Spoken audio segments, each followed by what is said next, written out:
கோலியாத்துக்கு முன்பாக நிற்பதற்கு கர்த்தர் சவுலை கையில் எடுக்கல, யோனத்தான கையில் எடுக்கல. ஒரு சாதாரண ஒரு மனுஷன் ஆடுகளை மேய்த்து கொண்டிருந்த தாவீதை தன் கையில் எடுத்தார். அல்லேலூயா, ஆமேன். யாக்கோபுக்கு இருக்கிற 12 பிள்ளைகளிலே ஆமேன் 11 பேரை தேவன் கையில் எடுக்கல. சமயம் வந்த பொழுது கர்த்தர் யோசேப்பை தன் கையில் எடுத்தார்.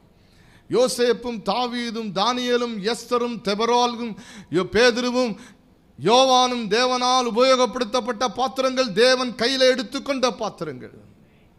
ஆமென், அல்லேலூயா, ஆமென். அவர்கள் எல்லாரும் ஆசீர்வாதத்திலே நின்று விடவில்லை.